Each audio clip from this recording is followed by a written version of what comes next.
Yes, sir. Committee will now come to order. Chair recognizes himself for 5 minutes for an opening statement. Well, good morning, everyone, and welcome to the Subcommittee on Communication and Technology's legislative hearing on Lifting Voices, legislation to promote media marketplace diversity. I'd like to thank our witnesses for appearing before the subcommittee today. Today we will discuss 4 pieces of legislation that seek to address a fundamental shortfall in our nation's media landscape: the lack of female and minority employment in and ownership of traditional media distribution outlets. In the United States, women and people of color own less than 10% of all commercial radio and TV stations. We know that media outlets reflect the values and priorities of their owners and their employees, so it's critical that we find ways to make these distribution channels more reflective of our country's racial and demographic makeup, so that our media may effectively serve the needs of the diverse communities that make up our nation. Studies have shown that broadcast television and radio continue to be crucial sources of news, public safety information, and entertainment for everyone, but especially so for minority communities. It's critical that these outlets provide a diverse array of local voices that speak to the needs of the communities they serve, and that's where these statistics about female and minority ownership are telling us that we're coming up short. That's one reason I'm happy that we will be considering H.R. 3957, the Expanding Broadcast Ownership Opportunities Act, introduced by Mr. Butterfield. This legislation would reinstate the tax certificate program for socially disadvantaged individuals at the FCC. This program would incentivize sales of broadcast TV and radio station to women and people of color. We will also consider H.Res. 549, introduced by Ms. Demings. This resolution affirms the commitment of the House to media diversity and pledges that Congress will work with media entities and diverse stakeholders to develop common ground solutions to eliminate barriers to media diversity. Next, we will consider H.R. 5564, the Enhancing Broadcaster Diversity Data Act, introduced by Ms. Clark, which would require the FCC to complete its rulemaking reviewing the Equal Employment Opportunity Rules. The bill also requires the FCC to create a public searchable database of the broadcast ownership data collected by the FCC. And finally, we'll discuss H.R. 5567, the Media Diversity Act, introduced by Mr. Long and Mr. Vesey, which would require the FCC to consider, with the input of its Office of Communication Business Opportunities of the Commission, market entry barriers for socially disadvantaged individuals in the communications marketplace. So I look forward to the discussion on the legislation before us today, and I wish to yield the balance of my time to my good friend and a true leader on these issues, Mr. Butterfield. Thank you very much, Chairman Doyle, and to you, Chairman Pallone, thank you very much for your willingness to put this up for a hearing today. We've been talking about it for several months now, and you promised me a hearing, and today you've made it happen, so thank you so very much. Historically, Mr. Chairman, the number of minority and woman-owned commercial broadcast stations has been abysmally low, never rising above 3% and 6% respectively. This lack of racial and gender diversity in ownership stems directly from past discriminatory barriers designed to exclude certain groups from the market. The FCC itself routinely discriminated against qualified African Americans, refusing to grant its first broadcast license to an applicant of color until 1949, decades after the first license was issued. Such obstacles have frustrated the ability of women and minorities to access the information, resources, and capital needed to purchase broadcast stations. In 1978, the Commission established the Minority Tax Certificate Program, providing a tax incentive to those who sold their stations to minorities. While in existence, the certificate boosted ownership exponentially, raising the number of minority stations from 40 to 323. It's time for Congress, and I hope in a bipartisan manner, to do its part to ensure that women and minorities have equal access to the ownership market. That's why I introduced 3957. The bill would reinstate an expanded tax certificate program at the FCC and increase the Commission's ownership reporting requirements. I believe that these actions, along with the other bills we considered here today, are important first steps toward a truly equitable media marketplace. I thank the witnesses for their testimony today. I thank my friends on both sides of the aisle for embracing this legislation, and I look forward for it to have a good markup, passing the House, passing the Senate, being signed by the President. Thank you. I yield back. Gentleman yields back, and I yield back my time. And the chair now recognizes Mr. Latta, ranking member, for 5 minutes for his opening statement. Well, thanks, Mr. Chairman, and good morning, and welcome to our first hearing of the new year. I'd like to start by thanking my Democrat colleagues for continuing to work with us last year to complete many of the bipartisan priorities that began under the leadership of the committee Republicans. Our multi-Congress effort is now close to bearing fruit on issues like broadband mapping and supply chain security. We will continue to push these measures forward, but for now, I want to thank my friends across the aisle for committing to hold today's hearing in that same bipartisan spirit. I also want to note that during our majority, we tended to have educational hearings dedicated to understanding the issues we sought to legislate. Although we're moving straight to a legislative hearing today, I appreciate my colleagues reaching across the aisle to hold a hearing on such an important topic as we have today just before the Martin Luther King holiday. Traditionally, discussions on Capitol Hill and over at the Federal Communications Commission about the media marketplace have focused on the examination of media ownership rules. And I know, Mr. Chairman, we may have differing views on that topic, but today we are here to discuss ideas on how we can promote diversity in the media marketplace, a goal all of us share on this dais. The FCC regulates broadcast stations with the goal of promoting a diversity of voices that best serve the public interest. Therefore, in an ever-changing media marketplace, it is essential that the FCC consistently take a look at how its rules and regulations reflect the media landscape and see if they continue to promote diversity. That's why I'm pleased to be considering legislation today from Representative Billy Long, H.R. 5567, the Media Diversity Act, that requires the FCC to collect information that considers market entry barriers for socially disadvantaged individuals in the communications marketplace. Although the ideas and concepts presented in today's hearings are not an exhaustive list, they represent a good first step toward considering how to increase opportunities and lift the voices of underrepresented groups in media. I would also like to take this opportunity to thank the broadcasters and MVPDs for taking numerous volunteering steps to promote viewpoint, ownership, and employment diversity. Many have established programs to hire and promote women, people of color, and veterans into executive leadership positions, or programs to encourage local journalism that reflects the communities these media entities serve. I know broadcasters and MVPDs are taking big strides to ensure the news and entertainment they produce reflect the interests of people in the communities they serve. Despite these steps forward, more work must be done. I welcome today's testimony and look forward to hearing any additional ideas the panelists or others may have on how we may better promote media diversity without a heavy hand of onerous regulation on media entities. And with that, Mr. Chairman, I yield back the balance of my time. Gentleman yields back. Chair now recognizes Mr. Pallone, chairman of the full committee, for 5 minutes for his opening statement. Thank you, Chairman Doyle. It's timely that we're holding this hearing today to discuss the lack of ownership and employment diversity in the media marketplace. Earlier this week, there was a lot of criticism about the Academy Award nominations for a lack of diversity in the acting and directing categories. This same criticism holds true with media ownership. I don't think anyone can dispute that ownership of our media does not reflect the diversity of our country. The numbers are clear and alarming. While women and people of color make up over 50% of our population, broadcast ownership by them hovers around 10%, and we have to do better. Representation matters because the people behind the scenes influence the program that we see and hear, and that programming plays a critical role in our democratic process in influencing people's perspectives. In the early days of broadcasting, it was virtually impossible for women and people of color to hold media outlets. Today, the opportunities are not impossible, but they're still very limited. Women and people of color can still face discrimination when it comes to accessing capital, and as a result, we're far more likely to see consolidation than diversity when an outlet is sold.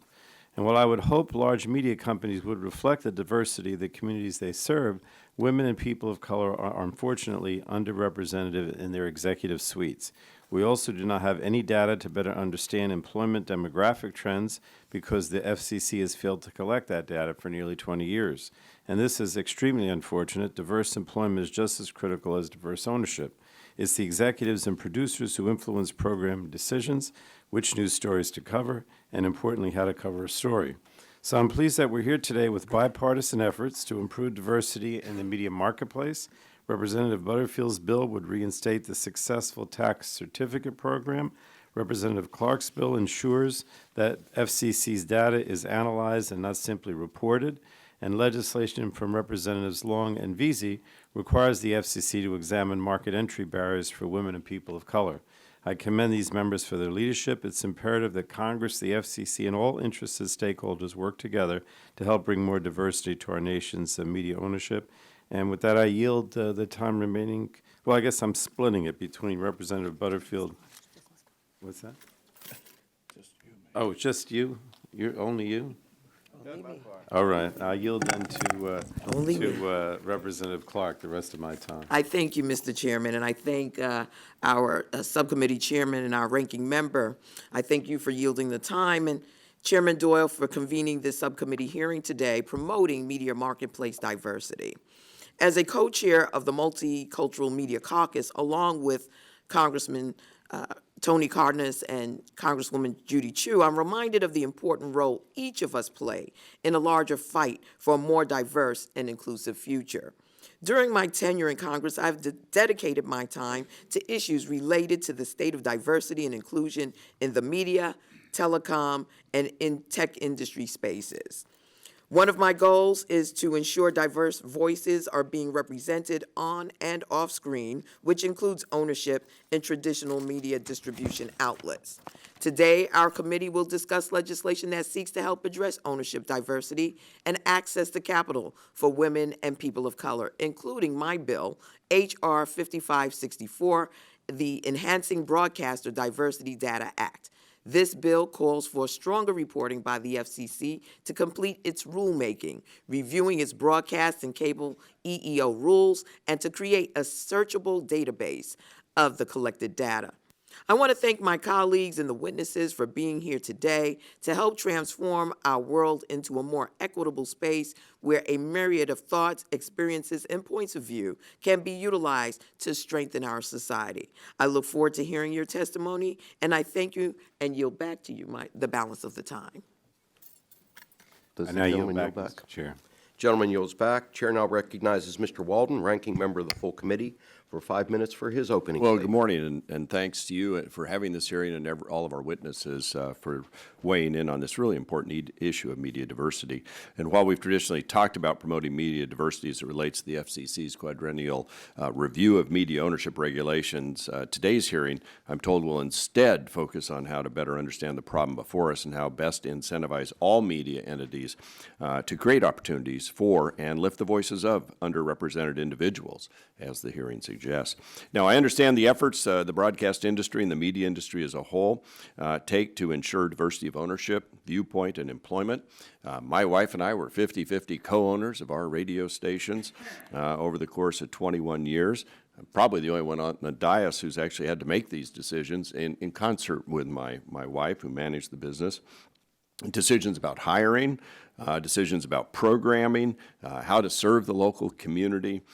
We created Spanish programming 3 nights a week on 2 of our stations that were live and local, lots of dedications of songs and information to try and serve the growing Hispanic population in my community. So I appreciate the many steps that industry has taken to not only recognize and take responsibility for this issue, but also the many programs and initiatives they put in place to promote opportunities for women, for minorities, for veterans, and I look forward to hearing from our witnesses about those in more detail today. I also want to mention that while this hearing is a great step forward to evaluate steps that can be taken to promote diversity in broadcasting, we can't solve the problem without looking at this issue through the media marketplace itself. The tech industry has increasingly become a prime competitor to traditional broadcasters and multi-channel video programming distributors, or MVPDs. One of the biggest problems facing the broadcast industry is a lack of financing, and as any business person knows, it's really difficult to create opportunities when there's a lack of cash flow.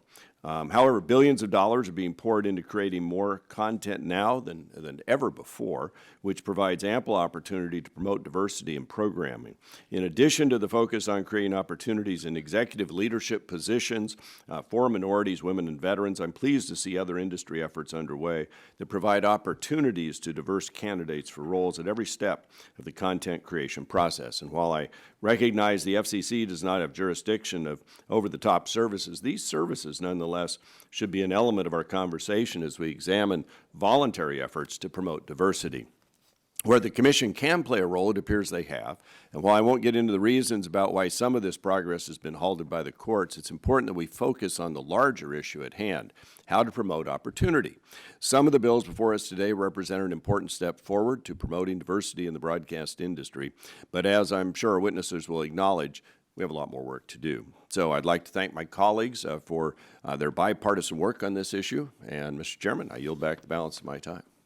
Gentleman yields back. Chair would like to remind members that pursuant to committee rules, all members' written opening statements will be made part of the record. So we'd like to now introduce our witnesses for today's hearing.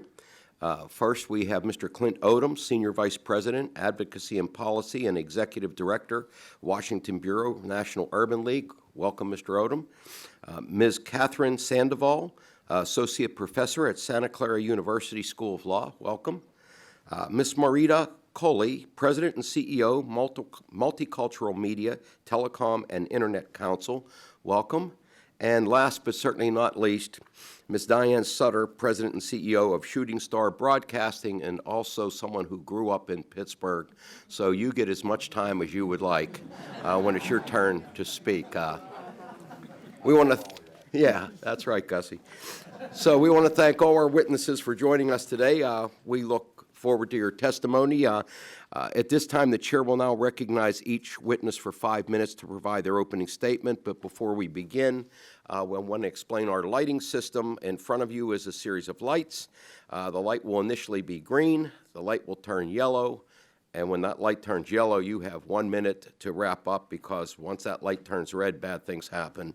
But please wrap up your testimony when the red light comes on. Now, we'll start with Mr. Odom.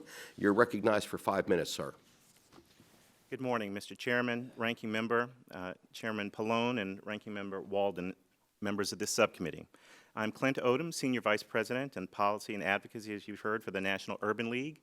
Since 1910, the League was established as a nonpartisan, nonprofit civil rights organization dedicated to the economic empowerment of African Americans and other underserved populations.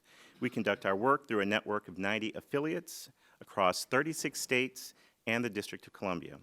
I'm here today to share our perspectives on proposed legislation and policies to advance the critical goal of media diversity. Before my current role, I served in the United States Senate as a staffer and as a senior staffer in the Federal Communications Commission. I now have the privilege of serving on the FCC's Advisory Committee on Diversity and Digital Empowerment under the leadership of Chairman Ajit Pai. African Americans represent 13.4% of the United States population. We are also major consumers of media. According to Nielsen, African Americans spend more than 50 hours a week watching live and time-shifted television, more than 10 hours per week than the total population. 91% of African Americans can be reached weekly through television. Yet we are woefully underrepresented as employees in the media industry and as owners of media businesses, particularly those businesses that rely on FCC licenses. According to a recent opinion piece by our President and CEO, Mark Morial, and FCC Commissioner Jessica Rosenworcel, women own just 7% of commercial TV stations, people of color, only 3% of those stations, and people of color serve only as 1 in 10 general managers of TV stations. According to data from the National Association of Black-Owned Broadcasters, African Americans own 0.15% of full-power commercial radio stations and 1% of the full-power commercial TV stations in the United States. The owners of these TV stations could sit in the 5 seats at this witness table. The League broadly supports the legislation under consideration today. This body should reaffirm its commitment to media diversity and to policies that advance that goal. The tax certificate program has always been considered an important but very modest proposal to address broadcast and media ownership that reflected few women and minorities. This program has always enjoyed bipartisan support. It's time for Congress to act. The League also supports legislation that would produce data around media ownership and employment. This represents a sound basis for policymaking. American management guru Peter Drucker memorialized the expression, "You can't manage what you can't measure." To that end, legislation sponsored by Representatives Clark and Long represents a common-sense approach for any diversity legislation or policies. The FCC has not adequately collected or shared with the public EEO data for 20 years. We can't afford to keep our blinders on. While we will spend considerable time today talking about legislation, there have been some voluntary methods that the National Urban League and other civil rights organizations have championed that we think are worthy of at least notice. We have engaged directly with media companies like Comcast, NBC Universal, Charter, T-Mobile, to develop diversity plans that have yielded commitments by these companies to improve the racial diversity on their boards of directors, in the C-suites, with corporate staff, in procurement, and community investment. These companies have agreed to work with us not because diversity is a feel-good value, rather, they understand that diversity is a business imperative. Companies that have figured this out produce or distribute compelling content that shows the breadth and beauty of our great country. It is fair to ask the question, why does diversity matter? Media diversity. I had an uncomfortable conversation recently with someone who felt that diversity on the presidential debate stage, for example, was nothing more than an interior decorating problem. This statement ignores the history of our country. The composition of our media industry is every bit important as the diversity of this subcommittee and Congress and the candidates who compete for the highest office in the land. In a real sense, the media industry is built upon airwaves that belong to the American people. These licensees matter because they determine the content we see on the big screen and increasingly on the little screen. By 2045, more than half of our nation's population will be people of color.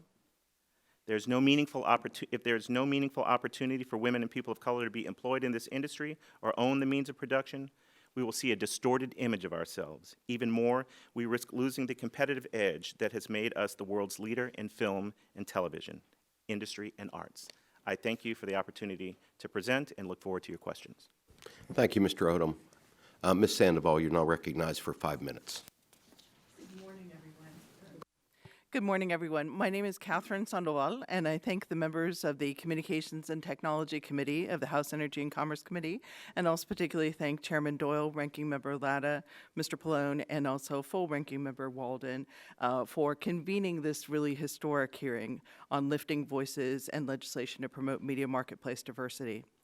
I'm honored to speak to you today as a law professor at Santa Clara University in California's Silicon Valley, who teaches communications, energy, contract, and antitrust law, and conducts research on media ownership diversity. I am a Latina from a trailer park in East Los Angeles, who is also a former broadcaster and served as the Vice President and General Counsel of Z Spanish Media Corporation, which merged with Entravision Corporation. I was the director of the FCC's Office of Communications Business Opportunities when the tax certificate was still in effect and researched the aftermath of its repeal. As a former commissioner of the California Public Utilities Commission, I can attest to the importance of broadcasting to public service and to public safety. I commend this committee's consideration of H.R. 3957, which would adopt a 21st century tax certificate program to create incentives for broadcast transactions with a diverse range of American entrepreneurs. H.R. 5567 would support the FCC's analysis of market entry barriers and diversity and spur improvements in data collection and availability. The reaffirmation of Congress's commitment to media diversity and to developing collaborative efforts to reduce barriers to diverse media ownership, as articulated in H.R. 549, will support America's economy and enhance our democratic dialogue. And transparency about broadcast and cable employment opportunities spurred by H.R. 5564 reflects both good public and corporate governance. The D.C. Circuit in TV9 versus FCC in 1974 emphasized that it is upon ownership that public policy places primary responsibility with respect to diversification of content, and that is historically proven to be significantly influential with respect to editorial comment and the presentation of news, as Congressmember Walden mentioned. Owners decide who to employ, and whether people like me get a chance to serve the public interest through working in a broadcast business.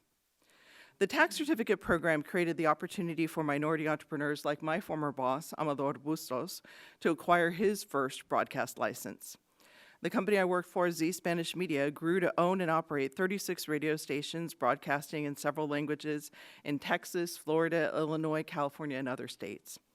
Z Spanish merged with Entervision, run by Walter Ulloa, who continues to broadcast in Spanish and English. The tax certificate program spurred the creation of businesses that enhanced program diversity and employed a diverse staff. When Congress eliminated the tax certificate for FCC license transactions in 1995, sellers turned to other means, such as 1031 exchanges, installment sales, or trust transactions to defer capital gains. The research project I helped to design at the FCC, the Ivy Group study, Whose Spectrum Is It Anyway?, reported that once the tax certificate program was canceled, sellers, brokers, and financiers stopped returning the calls of many minority brokers and minority and female broadcasters and entrepreneurs. Access to deals constricted as sellers looked elsewhere for tax deferral and buyers they already knew.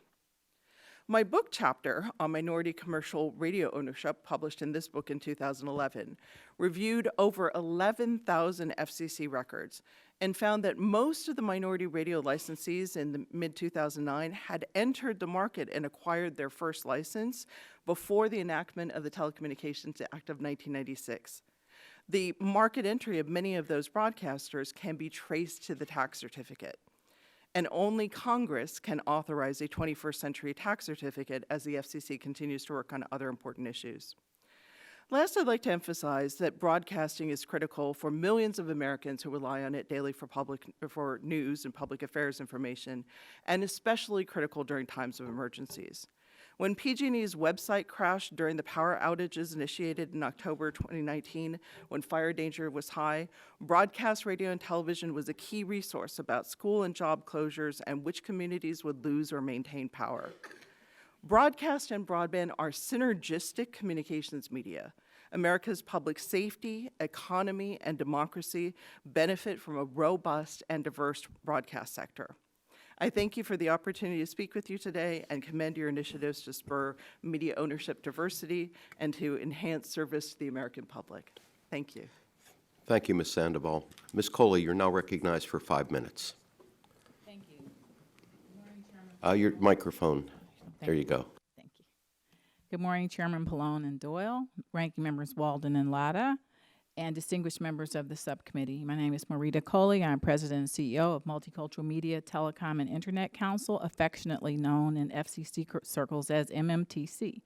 We sincerely appreciate this opportunity to provide our views on ownership and employment diversity in the media marketplace. My written testimony and numerous attachments are on record, so for my 5 minutes, I just really would like to focus on 2 points. Number one, as you've heard today already, there's an embarrassingly low number of minority and women-owned broadcast stations. As you'll continue to hear from the panel today, the primary reasons for this are access to capital. This FCC tax certificate is actually currency.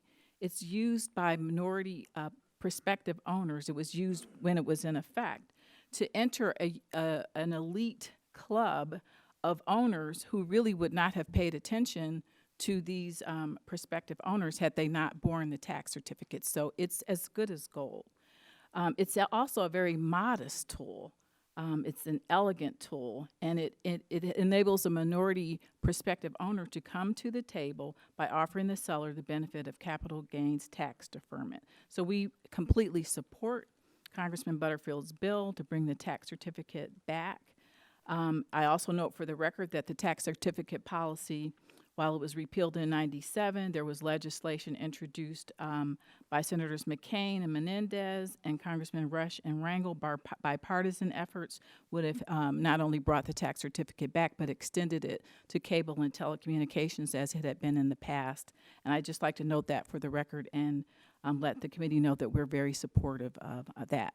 Second, on the issue of equal employment opportunity, we fully support the bills introduced by Congress members Clark and Long and the resolution by Demings. You can't make policy without data, so the FCC should be tasked with collecting data and enforcing the laws that have been neglected for almost past 20 years. In general, as Congressmember Butterfield has already mentioned, the historic roots of discrimination in broadcasting actually started decades ago when the FCC itself discriminated in the very issuance of licenses. We've never recovered, but that's not an excuse not to try now. For a historical perspective on the FCC's past discriminatory issuance of broadcasting, such as refusing to grant licenses to racial and religious minorities or to historically black and other minority-serving colleges and universities, I direct you to a 2018 article in the Southern Journal of Policy and Justice written by our co-founder David Honig. It's called How the FCC Suppressed Minority Broadcast Ownership and How the FCC Can Undo the Damage It Caused. I would be remiss to sit here and not mention a positive note. FCC Chairman Pai's administration has taken several encouraging steps in the right direction. First, he rechartered the FCC Diversity Committee, on which several of us on this panel serve, and more importantly, he moved the FCC's EEO division to the Enforcement Bureau, responding positively to suggestions made by MMTC and 38 organizations that signed on to our comments. And now, a little bit about MMTC. For those who don't know, we have practiced in this area. We're in our 34th year. Our mission is to promote ownership and employment diversity. We have a brokerage where we have helped to actually connect minority and women-owned buyers.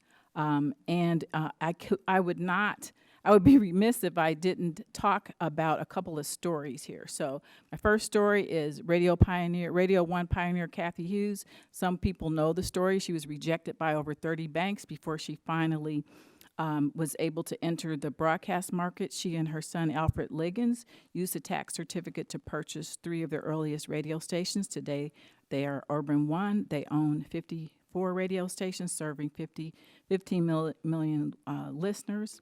Our second story is our board member, Raul Alarcon, who used a tax certificate, pledged all of his family's assets to purchase WSKU AM in New York. And today, Spanish Broadcasting System has a portfolio of 17 radio stations in major markets. These stories, I would love for the committee to interview these stories themselves so you can get it firsthand. And as I said, MMTC enthusiastically supports the bills and the resolutions today. Thank you, Ms. Coley. Ms. Sutter, you're now recognized for 5 minutes. Good morning, Chairman Pallone and Doyle, ranking members Walden and Latta, and members of the subcommittee. My name is Diane Sutter, and I'm the President and CEO of Shooting Star Broadcasting. I'm testifying today on behalf of the National Association of Broadcasters and the thousands of local radio and television stations across your hometowns. Broadcasters provide the important information, news, and entertainment that connect and reflect the diverse communities we serve, including women and communities of color. In today's media marketplace, localism and ensuring that our programming reflects the communities we serve is not only in the public interest, it's good business. My career in broadcasting started at a radio station in Pittsburgh. I rose from newsroom producer to sales, then sales manager, the first woman to hold that position in the market, station manager, and ultimately general manager of Shamrock Broadcasting's AM/FM combination there. At the time, I was the first female general manager in the Pittsburgh market, my hometown. Later, I became the first female television general manager in Lexington, Kentucky. And later, I was able to rise through the ranks of the corporate offices of Shamrock Television, where I became president, the first woman in that role. and the first to be responsible for the purchasing and selling of broadcast properties as well as their overall operations. My time as a broadcast executive taught me a lot, but it was nowhere near what I needed to know in order to navigate the challenges of buying a station or brokering a broadcast deal on my own. It was at Shamrock where I gained hands-on experience in broadcast acquisitions and sales, including due diligence, working with a company to acquire bank financing, setting up a capital structure, making the bank presentations, and going through the FCC process, and then the eventual station transition. It was the culmination of those experiences and relationships that were essential to help me put my first deal together. Without them, it's highly unlikely that I would ever have been able to become a station owner. That's why, after I acquired my first television station, a CBS in Abilene, Texas, I partnered with the NAB Leadership Foundation to create the Broadcast Leadership Training Program, or BLT as we affectionately call it.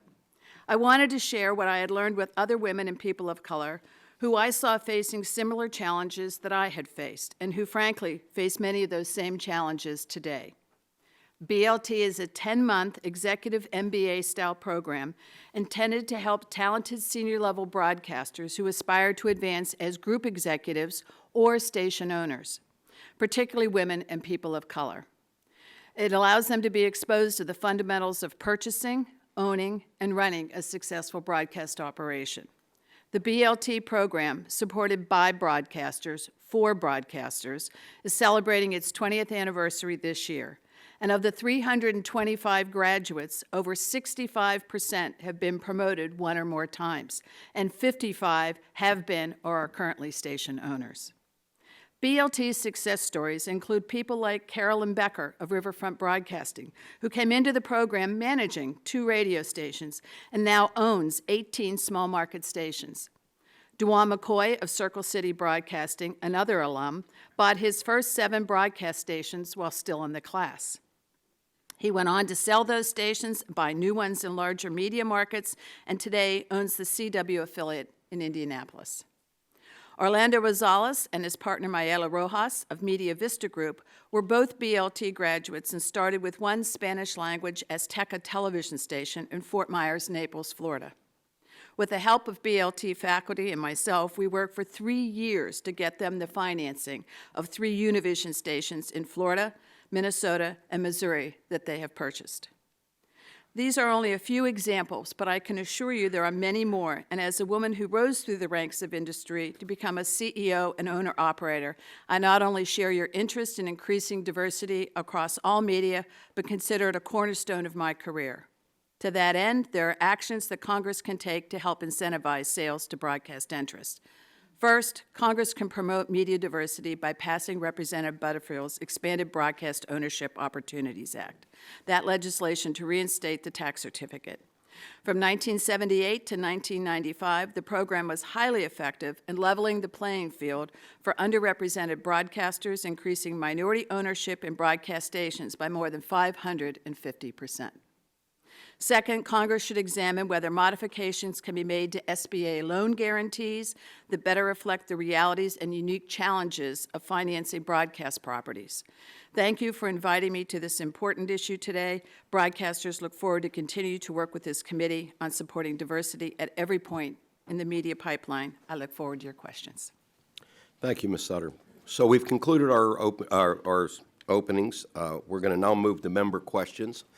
Each member will have 5 minutes to ask questions of our witnesses. I will start by recognizing myself for 5 minutes. Mr. Odom, in your written testimony, you mentioned that the number of stations owned by people of color may be at risk of falling even lower than the incredibly low levels that exist right now. Can you explain why you think this risk exists, and do you see the same risk for women-owned media outlets also? Thank you for the question, Mr. Chairman. We've been in contact with African-American licensees who have raised this issue. The ownership structure that some of the African-American broadcasters enjoy don't just turn on the vagaries of how long the license lasts. They also turn on things like how long does their financing last, how long do their joint arrangements or sidecar arrangements with television stations or ownership groups last. And although the numbers that I sketched out for you are poor, at least in the television space, there are 14 African-American owned television stations. Some of those, you know, are absolutely at risk of ending because of, not because of the license term ending, but because some of the arrangements, financing arrangements and sidecar arrangements could be at risk. I see. Ms. Sutter, you had your first deal to buy a station. Tell me how, you know, discuss like some of the challenges that you faced to acquire that station, the financing part of it, and how Mr. Butterfield's legislation, were you able to use that program when you bought your station? And but tell us how you think this bill will help someone trying to acquire their first television station. I was not able to. Is your microphone? I was not able to use the tax certificate because at the time, the tax certificate only related to people of color and minorities. Women were not included in the original tax certificate. I see. But I would have liked it if they were. The challenges for me were that the access to capital clearly is, and was then and is now, the major deterrent to being able to get a deal done. I was very lucky that I was able to get a deal accomplished. That was because of two reasons. One, I had access to the information that you need before I ever had to go and buy a station. I had been a general manager for radio and TV for over 10 years, had never had that kind of information provided. I learned it at Shamrock when I was doing acquisitions for them. The second thing was access to capital. While it is definitely a problem, I had the ability to go to the banks that were in the Shamrock credit, people I already knew and who knew me. And that allowed them to be willing to at least hear me out. And so because I already had those relationships, I was able to get a first deal done. And it didn't help that as president of Shamrock, my duty was to sell off their television stations, and I bought their last one. So those made it a very unique situation. But I realized that that meant that there were others that needed to be able to have that same advantage, and they weren't going to be having the advantage I had of being at the corporate offices for Shamrock and head of their television. So the BLT program was created to address those two particular things, and the NAB has for 20 years supported it, as have other broadcasters. This is a program where the women and people of color are fully supported financially by the broadcasters. It's about a $17,500 investment in each graduate to be able to learn those things that they need. The faculty for the program comes from the ranks of the people who are in the industry you would need to know. It's the bankers, it's the brokers, it's the group heads, it's the members of the FCC that come and teach the faculty aspects of the program. So that's how we managed to get it to happen. I see. Ms. Coley, maybe you could discuss how you see Mr. Butterfield's legislation closing that financing gap. Well, as I mentioned earlier, the tax certificate it's synonymous with access to capital. When I spoke with Raul Alarcon, and I actually in my legal career I represented Radio 1 and TV 1, so I know that the tax certificate was used like currency because when they encountered a deal that they wanted to buy, more than likely the seller was not even going to give them a chance. That's what they communicated to me. But when they were able to offer the possibility of a tax certificate, that's something that distinguished them from the crowd of buyers, and it gave them a leg up and helped them to. So it's like currency. It goes. They still had to pay. They still had to pledge, everything but their first and last born children. But the tax certificate helped make the difference. Thank you. I see my time is expiring. Chair's now going to yield to our ranking member of the full committee, Mr. Thank you, Walden. Mr. Chairman. And I want to thank Mr. Latta for yielding to me as well in the timeline here. And so I appreciate all the combined wisdom at the table. We need your input on this. We appreciate what you're doing out there, and certainly the role of BLT and other programs like that have made a real difference. And I think, Ms. Sutter, up until 95, as we've talked, there was this tax certificate program in place, and we're examining the legislation today to reinstate it. How would you change it? Well, the first thing I would do is make sure that it also included women. Mm-hmm. And the proposal does that. So I think that's an important addition from Just what it thought was. I'd give you a chance to say that twice. Yes, sir. I also had the privilege of testifying before the committee when they did away with the tax certificate. So I'm hoping that my appearance today will suggest Full that circle. it's time for full circle. Yes, sir. Yes, sir. The tax certificate itself, as Maurita said, is something that benefits both the buyer and the seller. And I think that's what makes it unique. And I would want to ensure that we kept those things, those pieces of it that made it so successful. Because otherwise, not only access to deal financing, but deal flow.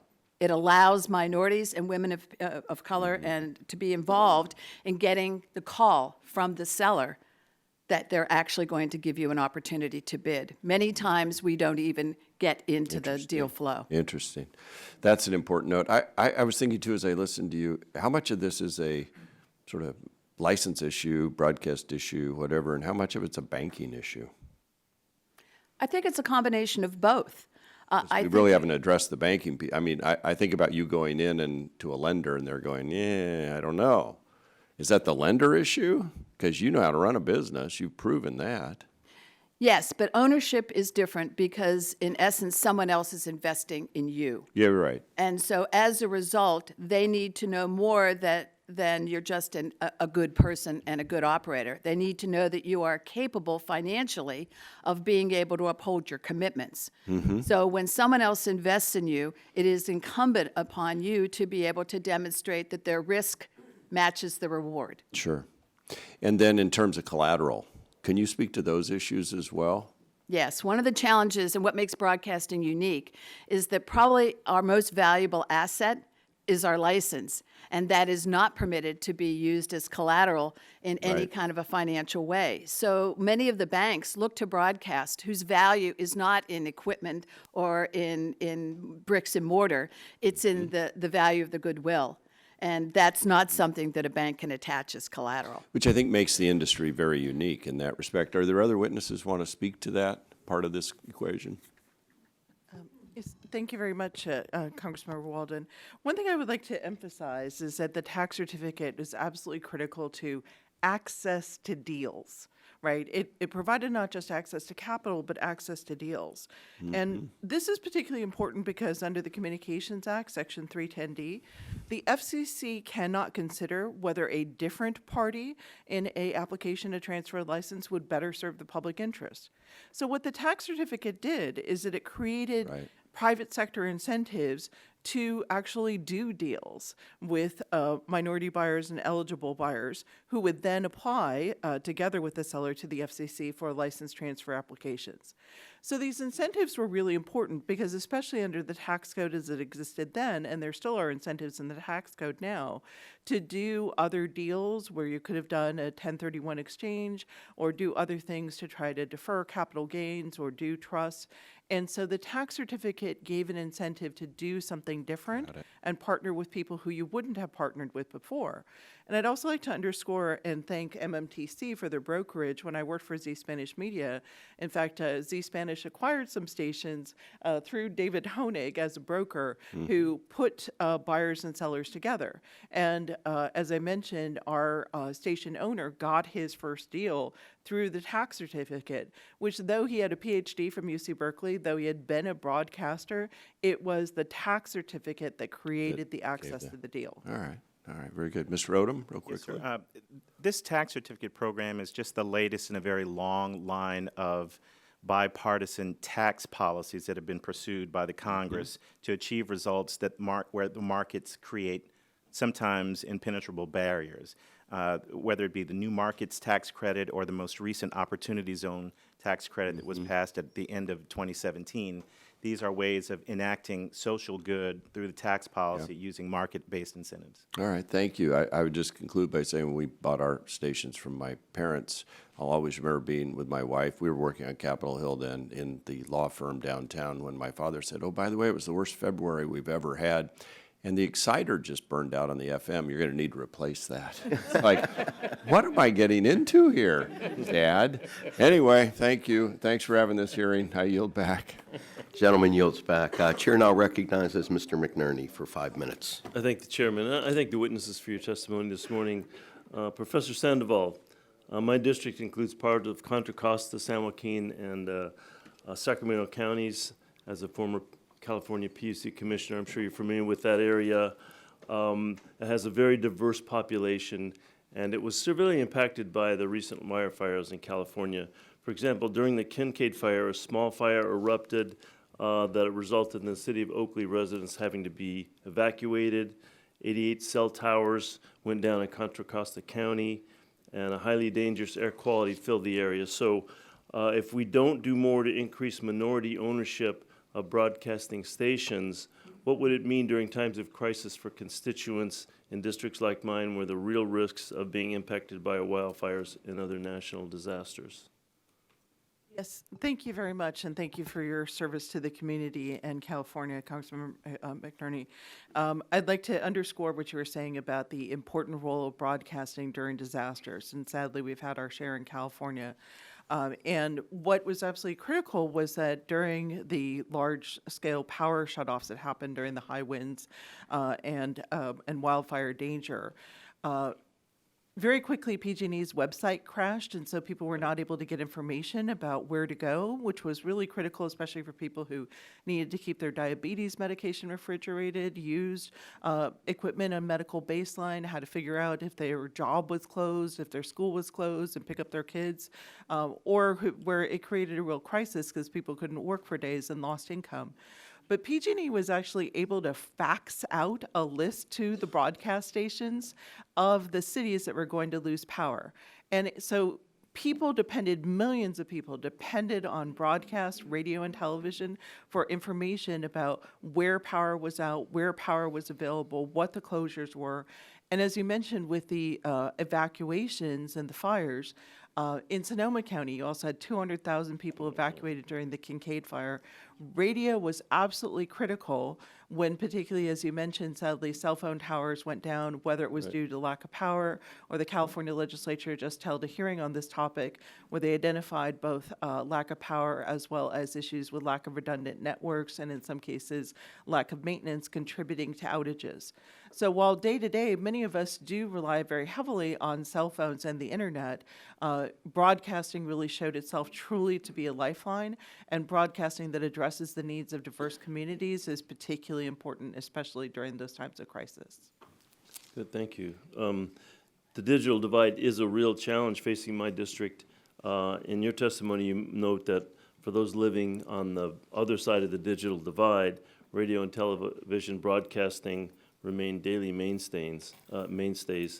If we don't do more to increase minority ownership of broadcasting stations, what would it mean for the individuals living on that side of the digital divide? Yes, and thank you for bringing that up. And as you know, the digital divide is something that pervades not only rural America, and 95% of California's landmass is rural, and so we have many rural communities as well as other states in the nation, but also in urban areas like San Jose, there's a major area where there's a huge digital divide gap where they've mapped it. It's a predominantly Latino community where a lot of the residents have not used the internet for the last month. And it's also a flood zone, and in fact, it is the flood zone for the reservoir and experienced heavy flooding with the rains in 2017.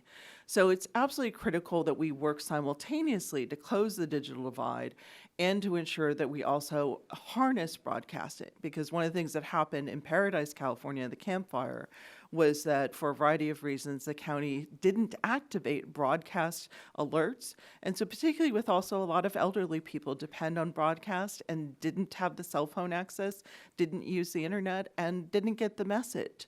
And this is part of what contributed to 85 people dying in that fire and to just the breadth of that terrible fire which destroyed Paradise, literally. So I think addressing both of these things is really critical to the safety as well as to the economy of our nation. Okay, you'll have to answer this briefly or the chairman will gavel us down here. Can the FCC and Congress solve the diversity and problems laid out in today with race and gender neutral remedies? So the FCC has been trying race and gender neutral remedies for the last 25 years since Adirond, and after Lamprecht, they basically dropped all of the programs. So there was an opportunity 25 years ago to do an Adirond study. We did 4 different studies when I was the director of the Office of Communications Business Opportunities that laid the foundation for the Adirond studies, but the FCC has never done the full studies that are necessary.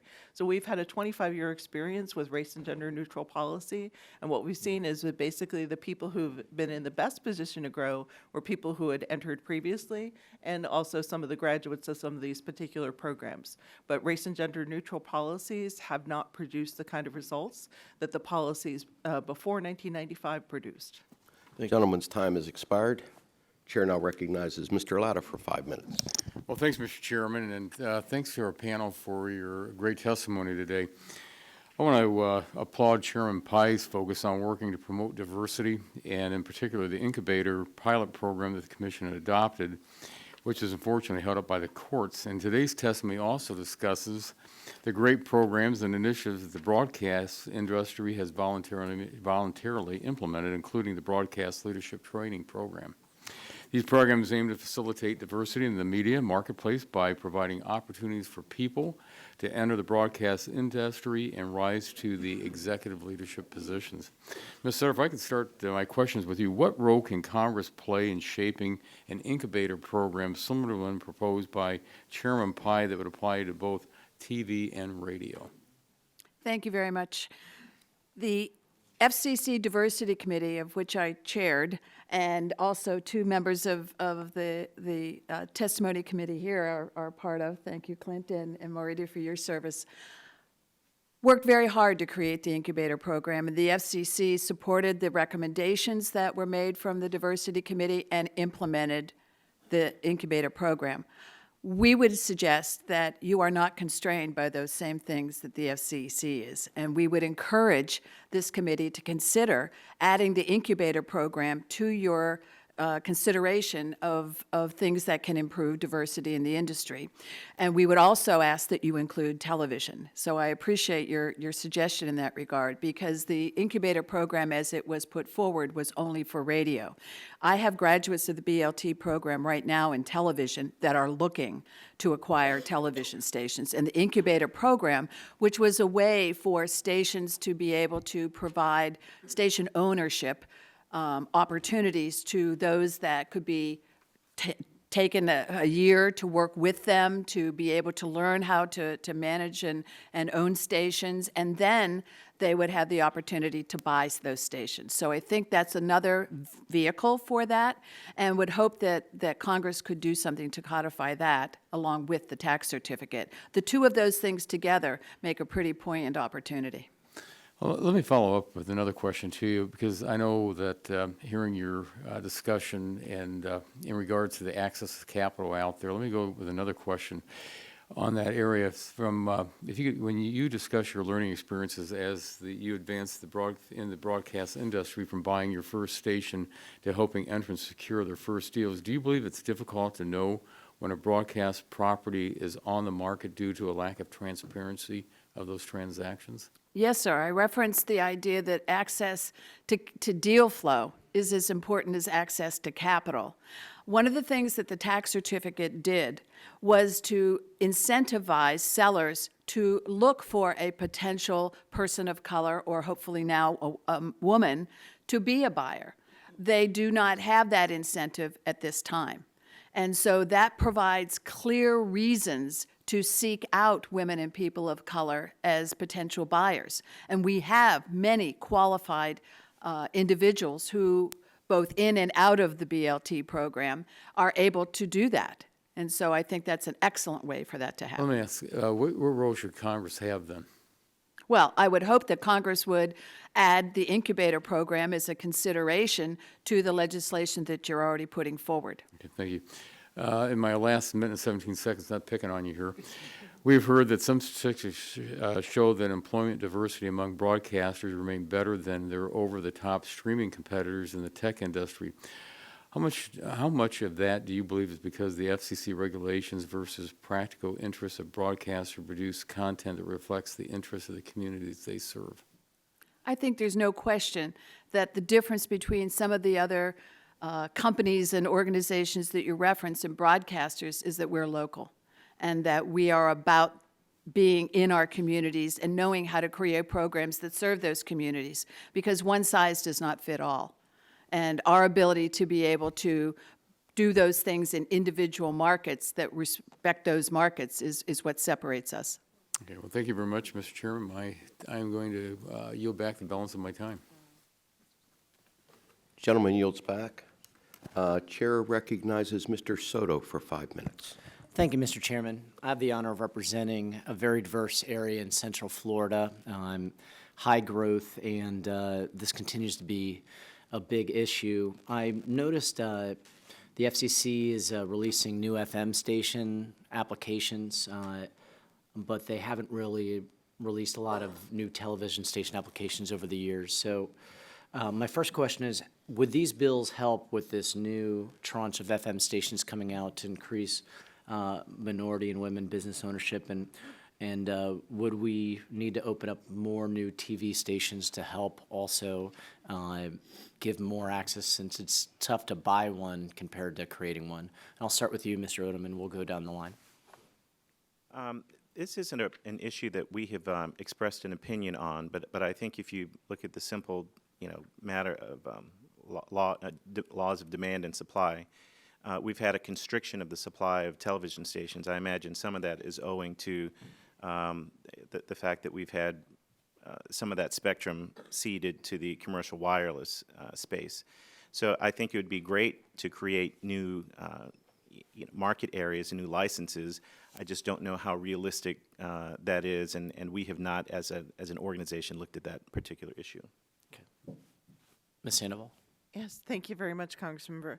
I applaud the FCC for taking the initiative to look at spectrum allocation and how they can create opportunities for more stations, such as FM stations. I agree that the television ban has been constrained, even though we've had the auction of digital televisions. I would note that the FCC has a duty under 309J of the Communications Act to create incentives for small minority and women-owned businesses in the communications industry, including through auctioned licenses. So things like the tax certificate really affect the secondary market, but I believe that HR 5567 would also help to support the FCC's analysis of market entry barriers, which is another thing that's required by the Communications Act in Section 254. So I believe that these bills would be complementary, but as mentioned, the FCC has a lot of work to do, and I think that this would be synergistic with looking at where there have been new licensing opportunities.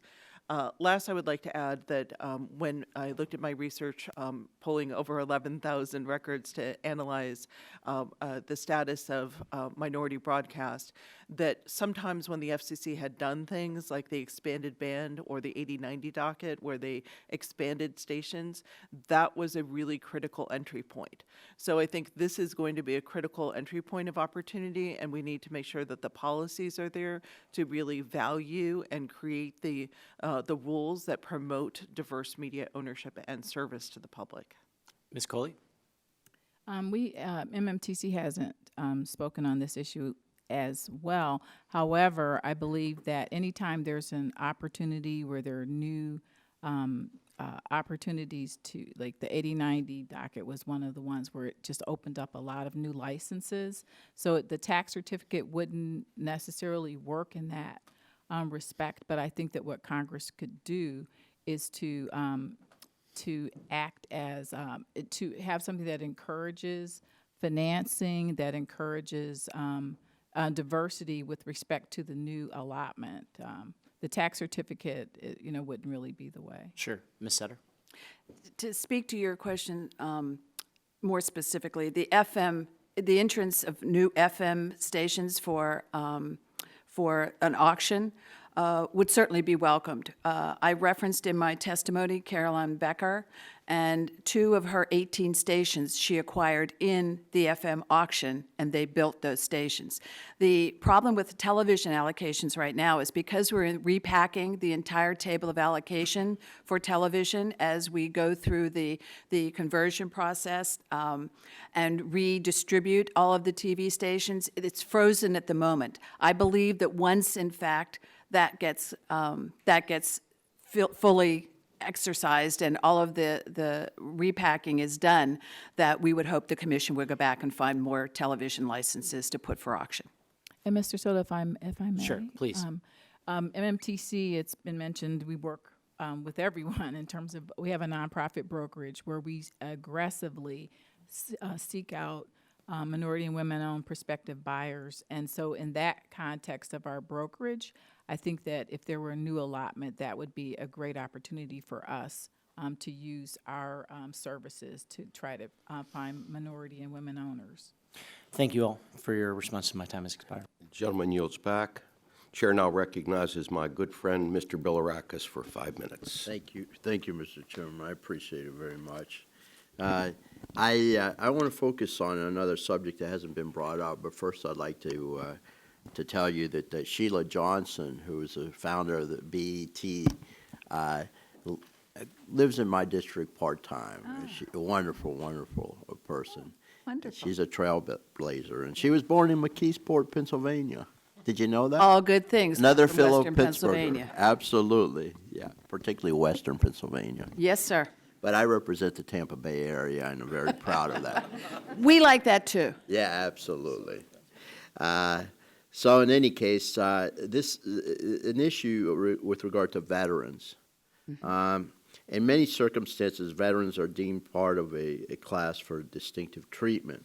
For example, the Small Business Administration has a set-aside program for service-disabled veterans-owned small businesses to allow these businesses to adequately compete for certain government contracts.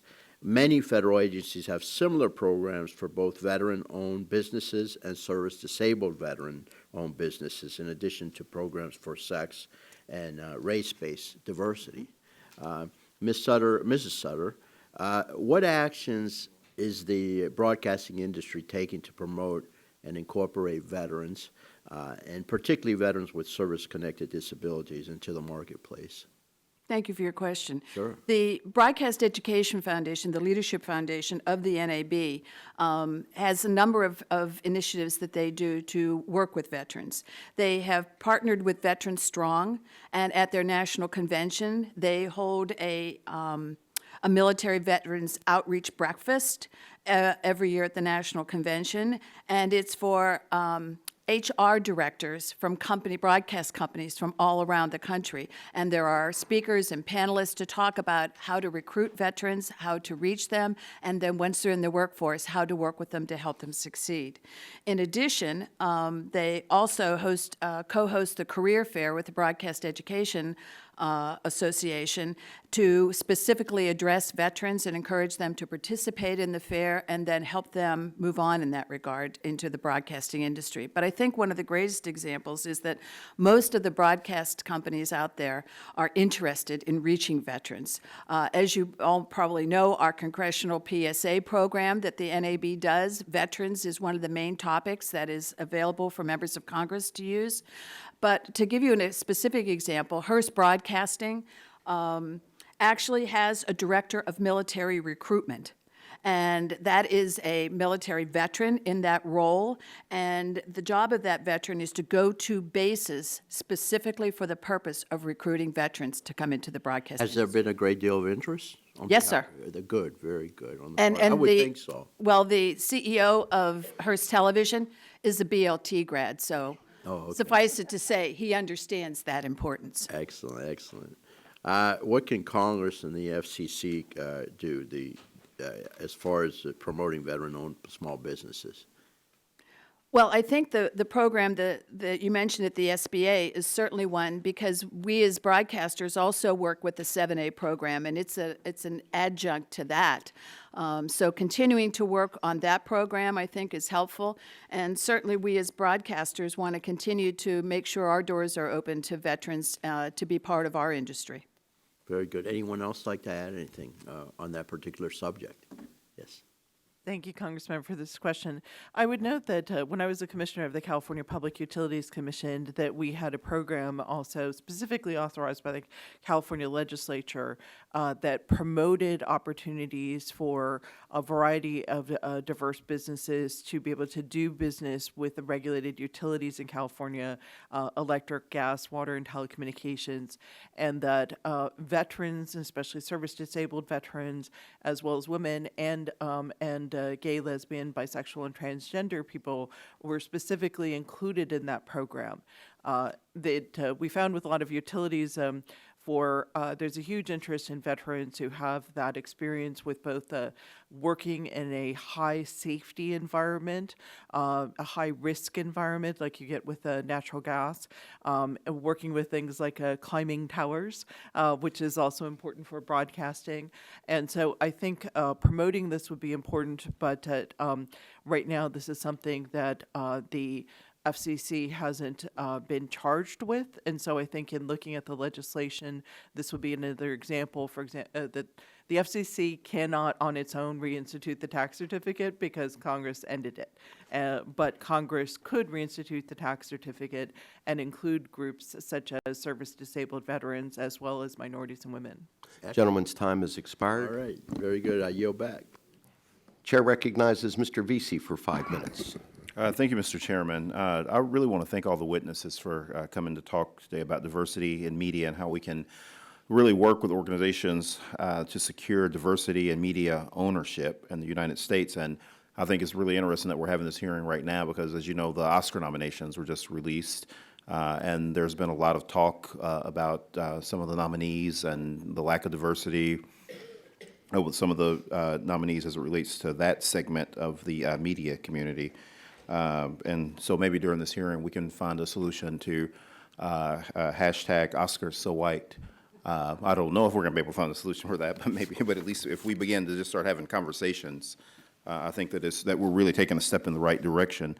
I want to talk with Mr. Odom, and thank you for taking the time to be with us this morning. In your testimony, you state that while African Americans are a major consumer of media, we are woefully underrepresented as employees in the industry and co-owners of media businesses. The bill that we've been talking about today that I'm also a co-sponsor of with Mr. Long would direct the FCC to study barriers to market entry for minorities. In addition to studying barriers, what do you think can be done to encourage minorities not only to own and operate media stations, but enable more of them to reach positions of general manager or C-suite of media corporations in order to have more control over what content is prioritized and shown to consumers? Thank you for your question, Congressman. I think your allusion to the Oscar So White problem actually put your finger on a potential solution. Many of the things that we're talking about today require government fiat, laws to be enacted, the FCC to act. But there's a great area of opportunity with the producers, the distributors of content, and the creators of content to undertake on their own initiatives. I always like to commend our friends at NAB for the BLT program. Not only is it delicious, but it is moving the needle in very important ways to find, and it's not compelled by government action. It is compelled by the industry itself saying that we need to do better. Yeah. We have worked as a National Urban League along with our colleagues at UNIDOS and Asians Are Advancing Justice and other groups to approach companies that have challenges, self-admitted challenges with the number of employees they have, the companies they do business with, And when we've been able to sit down with them, we've produced, I think, some impressive results and results that we will be hearing a lot more about in the future. Our work with Comcast, NBC Universal in particular over 10 years ago, we think has yielded some good results that have turned into more programming, more distribution outlets, and mentorship and incubator programs inside that company that have really yielded a lot of good results. We've worked with T-Mobile just recently, hoping to get some data on that when that agreement becomes effective. But I think some of these voluntary efforts that we've been talking about can yield a lot of fruit. Do you want to, would you like to see more government? I mean, you touched on that, and I want to ask you. Absolutely. There's a critical role here for government. The tax certificate program, as we said, could not be done by the Commission on its own initiative. If that had been the case, it would have been done a long time ago, and it would have, of course, included women. The data, we need the data. We need the Adirond studies, especially where race and gender challenges could be brought. If you don't lay the proper factual and legal predicate, these laws will be subject to challenge in the courts or challenge by Congress undoing what it did. We've got to create the facts. We've got to build the record. As a young lawyer, I was at the FCC when the Adirond decision came down, and we had to scramble and worked with Professor Sandoval to figure out how are we going to try to keep some of these policies in place in light of what is strict scrutiny of anything that it mentions women and people of color. Yeah, well, thank you very much. Ms. Sutter, very briefly, I'm curious to know what you and your colleagues are planning to do to expand the number of minorities, particularly people of color, in the ownership sphere of media industry. Well, certainly the BLT program has probably been the most effective. We now have 55 that own or have owned out of the 325 graduates. And this program is celebrating its 20th anniversary this year. And so continuing to do that, where we provide the information that new entrants will need, as well as the ability to know how to access capital, I think is really critical to this. And the NAB remains, as I do, committed to doing this. We also think it's important to get people to be able to own. You have to get people into the business to get the experience. So the NAB has a number of programs that they, at entry level and mid-level and for technical people, so that we can have people into the pipeline that then push toward that ownership as we get farther along. Yeah. Gentleman's time has expired. Chair now recognizes a wounded, Billy, you're not chasing little dogs around anymore, are you? No more poodle wrangling for me. You have 5 minutes, sir. Thank you, Mr. Chairman. And Ms. Sutter, as I believe you know, I introduced a bill last week, H.R. 5567, the Media Diversity Act of 2020, that directs the FCC to consider market entry barriers in the communications marketplace. In your testimony, you touched on obstacles you overcame in purchasing your first station, including the inability to access capital. Could you expand on that a little bit? Yes, sir. Thank you very much. We touched on briefly the fact that it is very difficult to get financing for broadcast properties, especially for new entrants, because they don't have collateral by having other stations and larger properties that they could pledge to a bank. They're very resistant to loaning to broadcasters. We are a cash flow business, not a collateral business. We are not bricks and mortar. We are goodwill. We are part of the community.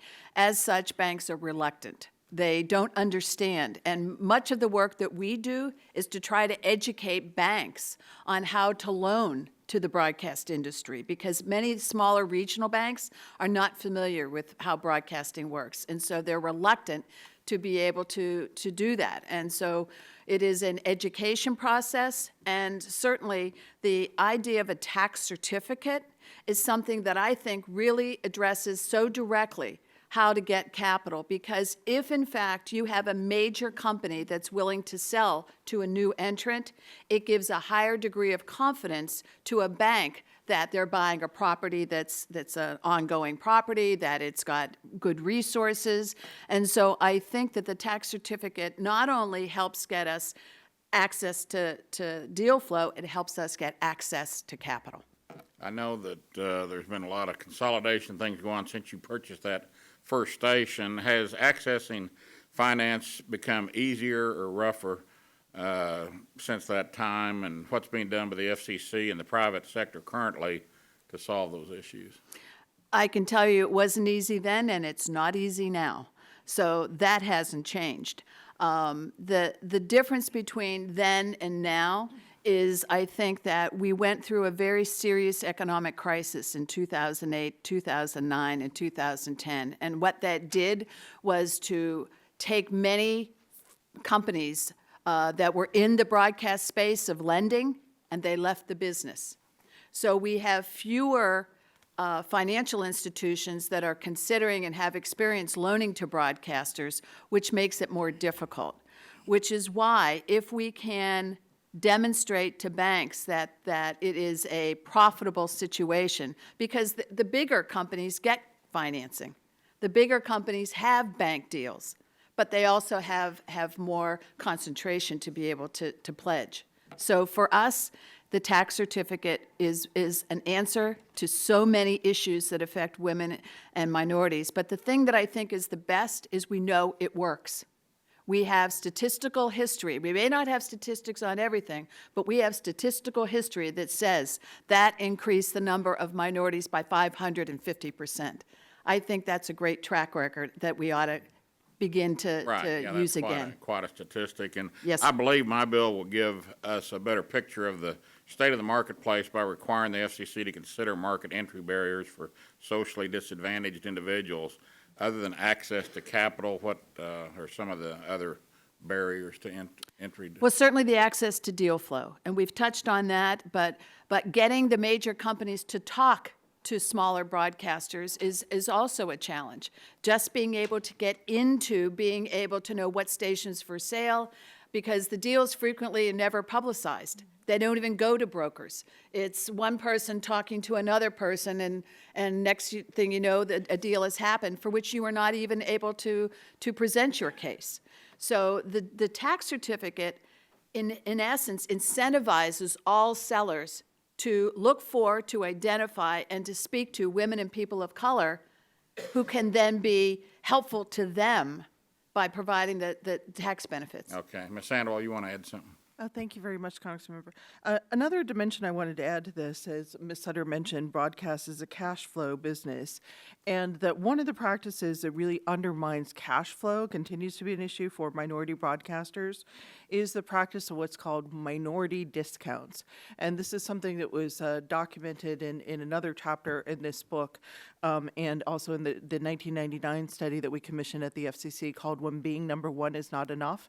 The practice of both no urban dictates and no Spanish dictates, where advertisers wouldn't advertise with minority owned or serving stations, no matter what their actual ratings were. The FCC banned that practice in 2008, took 9 years to do that. But minority discounts, where broadcasters get paid less when your audience is minority, continues to be a problem. I'm sure Jim Winston from the National Association of Black-Owned Broadcasters and the Spanish broadcasters could talk about that. And that's something which undermines both access to capital and financeability and undermines service. And I think Congress could also speak to discrimination in advertising. Gentleman's time has expired. Chair now recognizes Mr. O'Halloran for 5 minutes.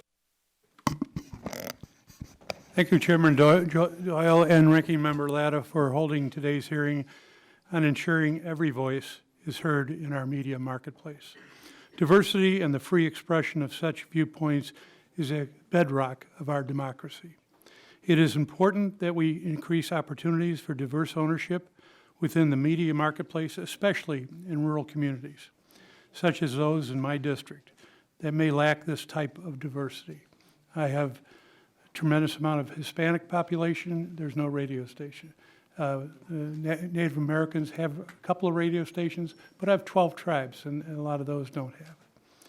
And this is a bipartisan goal of this committee, and I thank our witnesses for their testimony on this important matter. Mr. Satter, I appreciate the work of the Broadcast Leadership Training program to promote diversity in the media ownership through hands-on training and mentorship. You identify a lack of access to capital as a barrier to diverse ownership, including a case in which it took program graduates as long as 3 years to secure financing to acquire radio and television broadcast stations. How should potential valuation of an FCC license for a radio or television station be taken into consideration by lenders when considering providing capital to aspiring media owners? Thank you for your question. The issue of the broadcast license, as I have referenced before, is that it is our greatest asset, but we're not allowed to collateralize it because technically it's something that we don't own. It is given to us for a period of time. I would suggest that working with the SBA, we at the BLT program and the NAB have worked with the SBA. Perhaps there are ways that we can get some greater consideration in their looking at it, because broadcasters, smaller broadcasters especially, use the 7A SBA program as a way to be able to do smaller deals.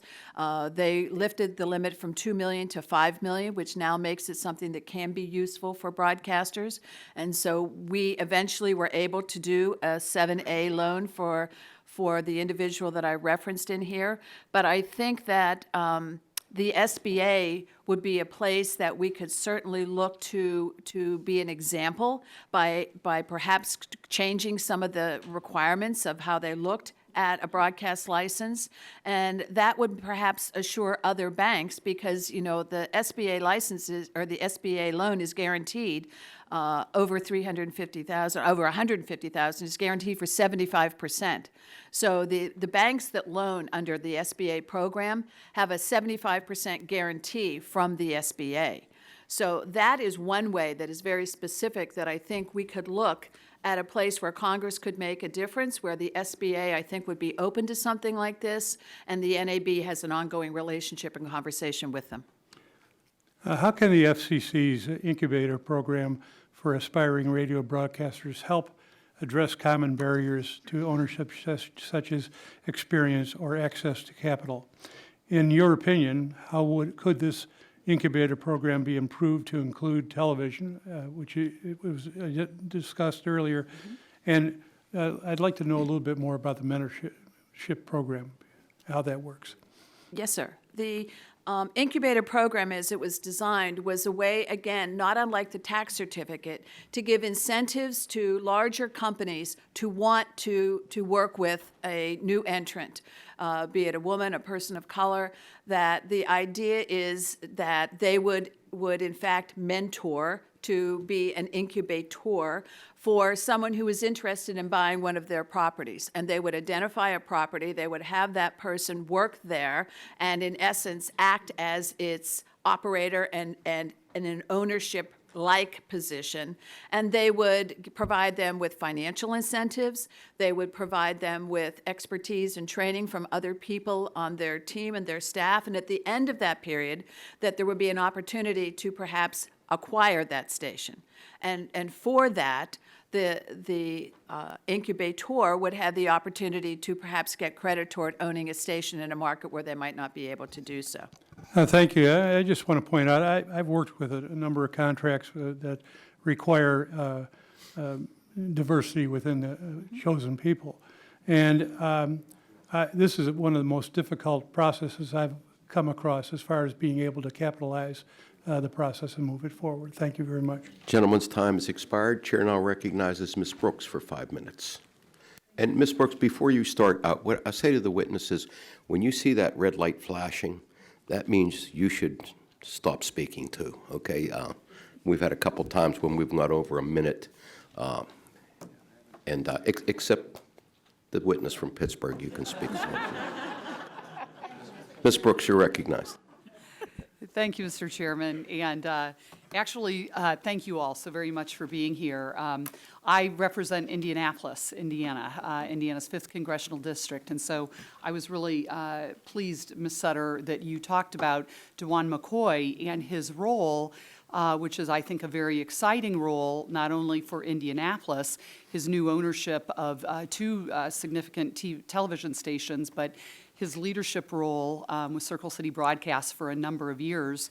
And of course, Dion Livingston, who is our regional and general manager for, I still refer to it as Radio 1, and it will always be, I mean, they're going to have a while before we don't call it Radio 1. But you know, there's significant leadership in our community, and I'm curious, and I applaud the work of your leadership foundation. What will you do, since he was in your class, Mr. McCoy? As was Dion. And Dion is a graduate also of the BLT program. so they have been in your class. How are you using the graduates of your class? And so they went through your long program, and it sounds like it was excellent. How are you utilizing what they have learned throughout their incredibly distinguished careers, and now the success that they are having, and the difficulties and the barriers that it took to get there? How are you using their stories, and what should we back in Indiana and people like me be talking about relative to their leadership? Of the 325 graduates that we have, of that, 6 have come back to become actual sponsors of the program.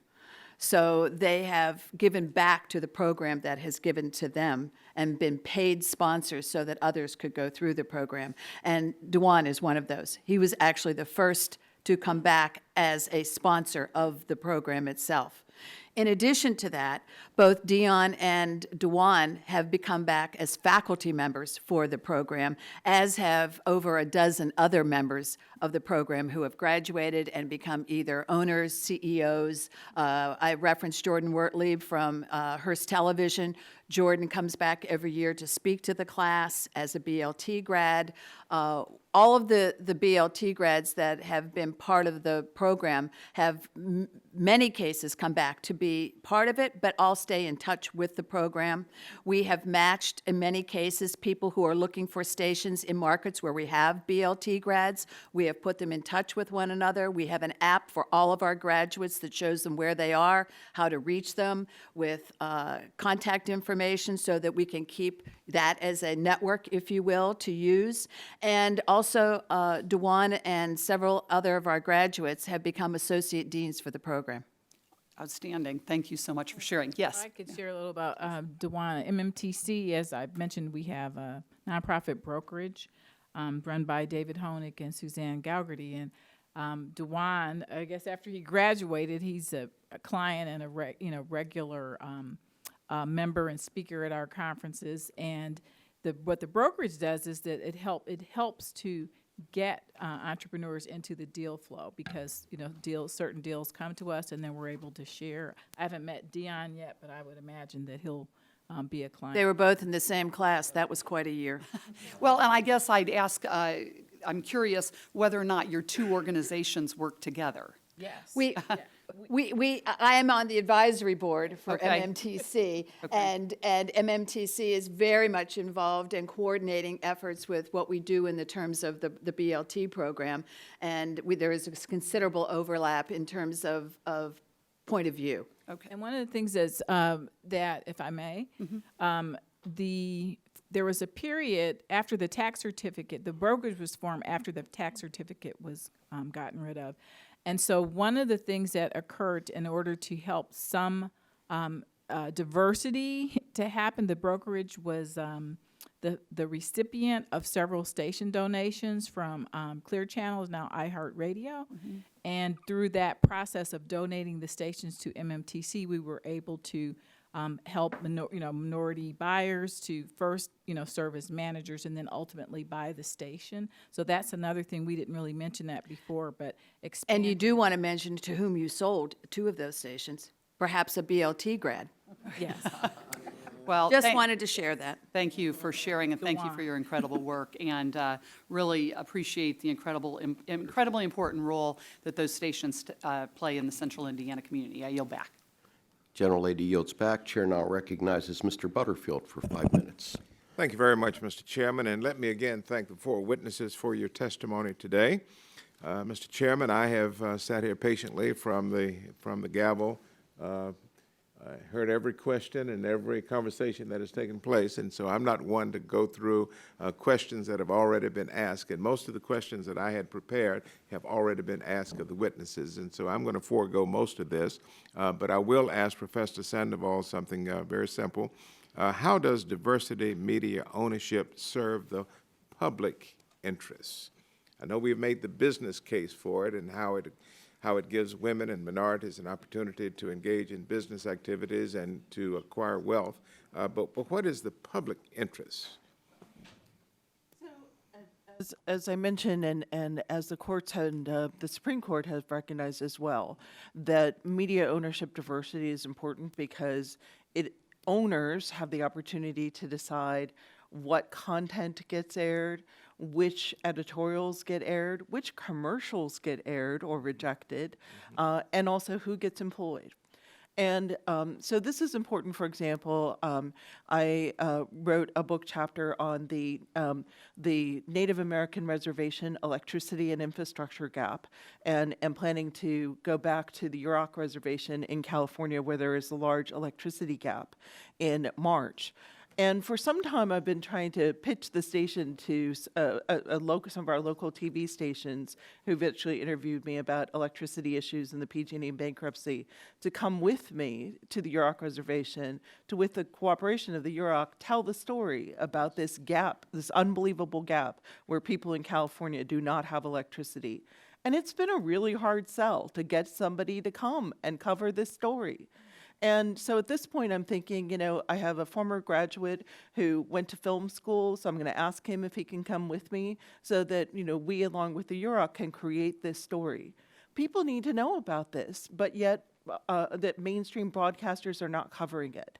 And so these are stories that also, as you have issues like we talked about with the disaster, getting out information, again, another important message that that ICE is not going to do enforcement at shelters is absolutely critical to keeping people in my community safe during fires and ensuring that they're not in a danger zone and that they're not putting first responders in danger. Having broadcasters who are willing to air that story and understand the importance of airing that story is the difference that also media ownership diversity makes for everyone. Okay, I needed to get that into the record. I'm going to yield the balance of my time to Ms. Clark of New York.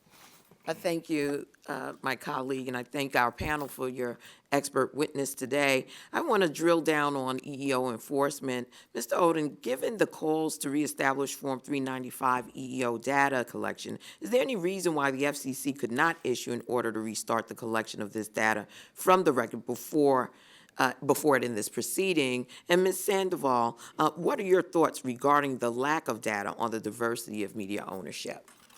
Thank you for your question. It's a very simple answer.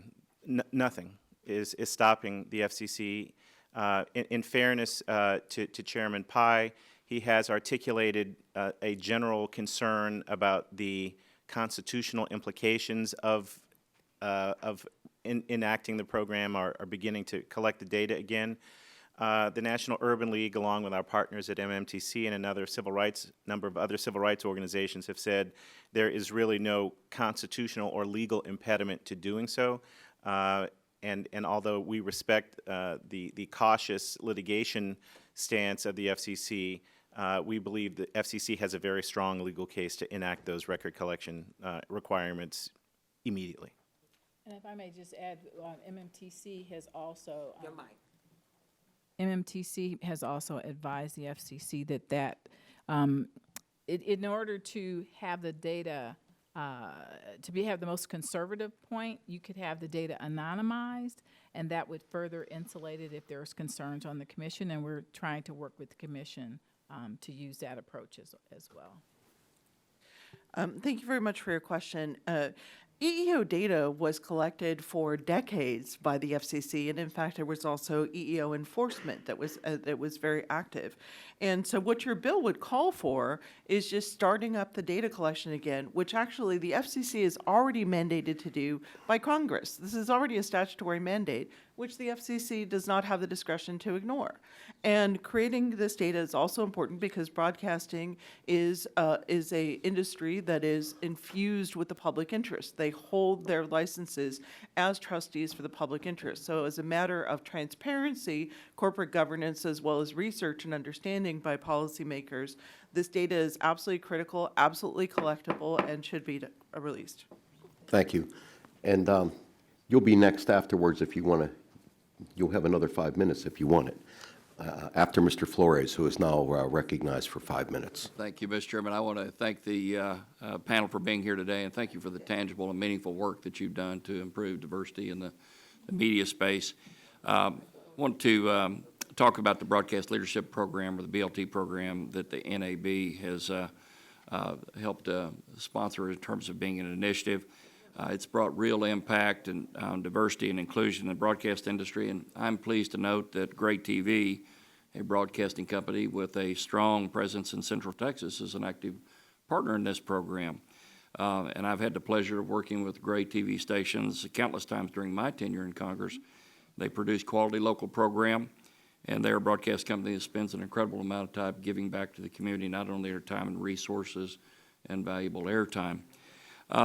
Ms. Sutter, excuse me, the BLT program focuses on promoting the fundamentals of purchasing, owning, and running a successful operation of broadcast stations. How has the competition from tech platforms impacted Wall Street's willingness to provide capital at broadcast stations for investment in diverse programming sources?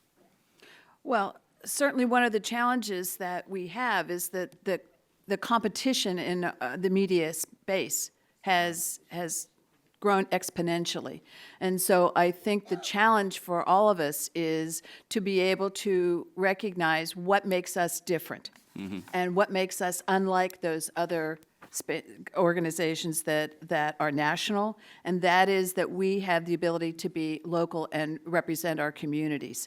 And because of that, that is the unique difference that we try to convey when we speak with financial institutions and help them understand that we play a different and more central role in the communities that we serve. And that's why we try to go to local banks for financing. The challenge we run into is the one I've addressed previously in our conversations, is the lack of collateral. But again, with the SBA, we've been able to make that happen in some cases with the guaranteed loan from the SBA. Okay, thank you. Mr. Odom, I was glad to read in your testimony that the National Urban League is working closely with communication companies like Comcast, NBC, Charter, and T-Mobile to develop and promote diversity inclusion plans. This is especially important as we see a growing trend of entertainment consumption in the media marketplace growing outside the traditional broadcast model and into over-the-top services such as YouTube, et cetera.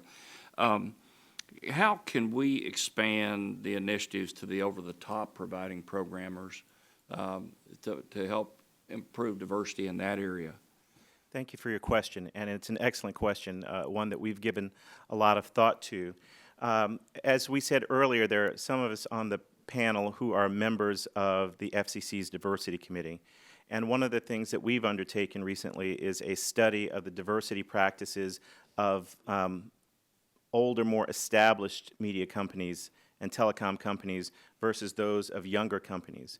One of the conclusions that we've been able to draw from that study, from that research, and this is from sitting down with some of the tech companies and trying to understand their practices, is that younger companies may not have the same ethos for diversity as older companies that have had the time to work through these issues, understand the importance of deepening the ties with the community, with having a diverse workforce that yields a discernible difference in their outcome.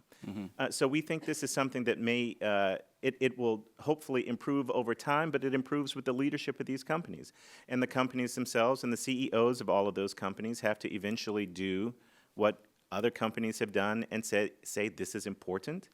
We will tie, in some cases, our compensation to executives, to their meeting their goals. We will set goals for ourselves to do more business with women and people of color and businesses owned by those individuals. But it's a matter of leadership, and when leadership decides it's going to take it seriously, it can be done. These are the same folks that are finding cures for cancer, that are finding ways to change our lives in innumerable ways. I don't believe that this is going to be that difficult a task if the leaders of these organizations decide it is. Okay.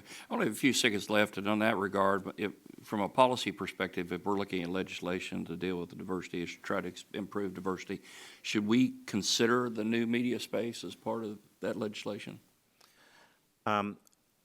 We have not given any thought to this, but I will tell you, as someone who's been around this industry for 30 years, whatever happens in the licensed area eventually happens in the unlicensed area, either through these companies merging or through, think about political advertising. There's now a call to regulate political advertising for companies that have not been regulated by this government. It's a show that's coming to them.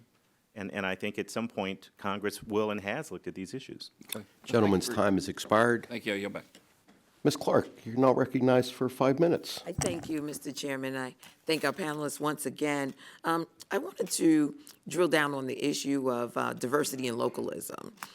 This question is directed to Ms. Cooley. Today, there are markets where the same entity controls 2, 3, or sometimes 4 local radio broadcasting stations or network feeds. Ms. Cooley, do you think that is good for diversity and localism? And does this threaten a community with a lack of diverse voices in a local market? Thank you for your question. And absolutely, I think that's one of the key issues that surrounds all of what we're talking about today. The whole issue with the tax certificate, and then the fact that the tax certificate breeds ownership. If there is a concentration of ownership, then it limits the number of opportunities that are available for diverse entrepreneurs to get into that space and diversify voices. And then the other thing is that in the broadcast area in particular, there's not a lot available, and so it makes it even more hard for new entrants to get into that space. So yes, I think there is a correlation. Yeah, we're dealing with that in New York City, as a matter of fact. Having said that, I'd like to yield the balance of my time to the gentleman from Illinois. Ms. Clark, Mr. Rush is waiving on the committee and by rules. Oh, okay. Cannot speak to everyone on the committee. Very well. I yield back the balance of my time, Mr. Chairman. Gentlelady yields Yeah. back. Mr. Johnson, you're recognized for 5 minutes. Thank you, Mr. Chairman. Ms. Sutter, I've got a lot of broadcasters in my districts. It's a very rural district, and so local broadcasters are near and dear to my heart, because in rural America, they are the main source of information to people that don't have access to broadband, so they don't have the online access to news and information. So in your opinion, how do you compare the regulatory burdens imposed on broadcasters with other providers of local news and content like print and online? Well, if I'm not mistaken, they don't have any. So that regulation doesn't exist for others. I think broadcasters want to be able to do the best that they can to provide the information for their local communities. And so being able to do that is where the resources ought to be placed, toward providing the best programming, doing the things that we can to make sure that the community is well-served, well-informed, and has access to information, entertainment, and news that's important to them. So the hope and goal is that we won't make it so that the smaller broadcasters especially, many of whom are graduates of the BLT program in these small markets, are able to put their resources toward the place that can benefit their community. So I would simply, and I think that's one of the things the FCC has attempted to do, is to try to reduce some of the things that they perceive are not essential in terms of regulation, that take away resources from the core of what it is we do, which is serve our communities. So that's important. Great, okay. Well, you know, much of the debate surrounding diversity centers centers on past and current ownership statistics, but we need to be more forward-thinking.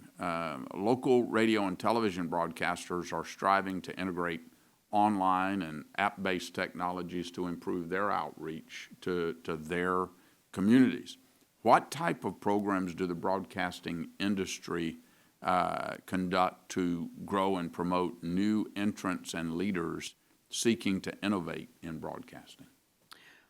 Broadcasters understand that their content is what makes them unique and special, and looking for as many places to deploy that content is what creates the innovation, I think, that we've seen in our industry. The question about over the top, OTT, many broadcasters are looking to get their content distributed OTT as well. So for broadcasters, it's about, once we've created the content, how do we find as many different screens, as many different opportunities? I think we're utilizing our digital channels in television as well as in radio to try and find more ways to provide additional information and our content to get it to people as they want it. Great. Mr. Chairman, I don't want to get yelled at, so I'm going to yell back. I thank the gentleman for that. Chair recognizes Mr. Cardenas for 5 minutes. Thank you very much, Mr. Chairman and Ranking Member. Appreciate the opportunity for us to discuss this very important issue that if we get it right and we make the progress that almost everybody here agrees that we should be making, it's really, really good for business. And it's amazingly good for democracy, and it's important to make sure that inclusion is done in a way that's not about affirmative action. It's not about affirmative action with me. It's just about good action. It's just about doing what's right across the spectrum to make sure that inclusion is felt in the hearts and the minds of everybody in this country, to make sure that we are taking advantage of all the amazing talent that comes in women, in men, in people of color, and even white men. Everybody deserves to be included because of their talent and because what they can contribute. I want to thank my colleagues for coming together to have this thoughtful discussion today on the need for improving our diversity in media ownership, and more our constituents are seeing the benefits of seeing diverse voices and perspectives in our programming, which in turn reflects the diversity of our great country and embodies the First Amendment values of our democracy. And I welcome this discussion not only today, but in the future as well at every level, both in Congress, on the streets of America, and certainly when it comes to our regulators. I also want to give a shout out to my colleague Catherine Clark and my colleague Judy Chu. We've been chairing a caucus that focuses on diversity in media. And it's really important that we increase this awareness at every level. Ms. Coley, in your written testimony, you mentioned that some media companies have developed diversity and inclusion plans that represent commitments by these individual companies to improve the racial diversity in the boards of directors, in the C-suites, among staff, procurement, and community investment. Can you discuss what some of those plans and commitments look like? Yes, Mr. Odom, thank you for your question. Mr. Odom mentioned a couple of those. National Urban League, MMTC, have worked with NAACP, National Action Network, in helping companies to come up with commitments. We call them the diversity MOUs. And then the commitments, Comcast, NBC Universal, T-Mobile recently entered into one, Charter Communications entered into one, and they're very comprehensive voluntary commitments to address diversity at the employment level, at the C-suite and board diversity level, and also in procurement, and also in community outreach activities. And what we've learned is, in Comcast's case, for instance, they entered into an MOU to launch a number of diverse programming networks.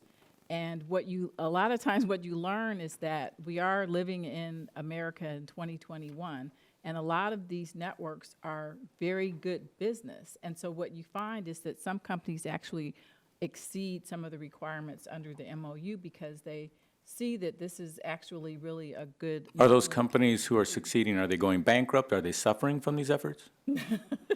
Or are they doing well? Yes, right. Comcast, hardly. No, I think they're doing very good. And it creates an environment in which we are working with the companies. They're doing something that benefits them. It benefits us and the community as well. And it helps America to look like, America. And I think that we're going to continue to do those kinds of things on a voluntary basis. On the data collection, we've worked with NAMIC, the National Association of Multi-Ethnicity and Communications, and Women in Cable and Telecommunications. They commissioned and produced an amazing study with Mercer. And they actually have been voluntarily collecting this data, employment data, for the past 10 years, and they set benchmarks. And then I was at their conference this past September, and they had a huge celebration of how they exceeded the benchmarks they set for them. Thank you. In the interest of time, I just wanted to thank Ms. Sandoval, who's a former CPUC commissioner, one of the few, if not the only first Latina commissioner, I think, in the history of California to be on the Public Utilities Commission. And it's really important that we get a perspective across the board. And I want to thank all of you for your continued work and all the efforts that you're putting forth to drive not only this issue, for many good issues across America. So thank you very much. I yield back. Gentleman yields back. Seeing no committee members present, it now gives me great pleasure to welcome my good friend Bobby Rush, who chairs our Energy Subcommittee, who's waving on the committee today. And Bobby, you are recognized for 5 minutes. I want to thank you, Mr. Chairman, and it's a delight to me once again on this very key committee of the Congress. I served most of my time that I've been in Congress as a member of this subcommittee for years and years and years. I have been a participant on this subcommittee, and I think this is the first term rather, that I've not been on this subcommittee. But that said, I want to thank you for holding this important hearing. And I guess as I look into the audience, I see faces that I've seen over the years of people who have been concerned about the issue of minority participation in media and the barriers to minority participation in media for many, many years. And on the one hand, I'm very appreciative of you holding this hearing, but I'm also disappointed that we are still having these kind of hearings that we've had many, many, many times before.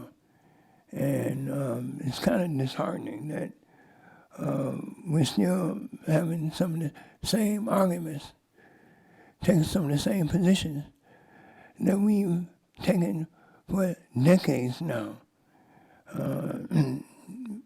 Mr. Chairman, I was a part of this committee when the tax certificate program ended back in 1995, and I agree that it was one of the most successful economic development opportunities that existed for minorities, particularly for African Americans, in decades, if not centuries.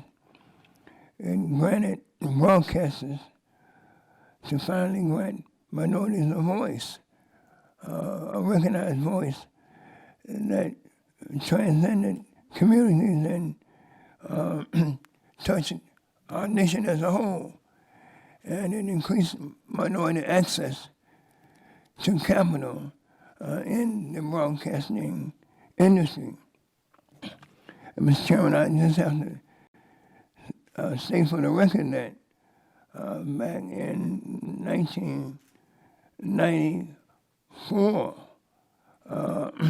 that there were 54 black-owned banks that could loan money, that could provide capital to minorities.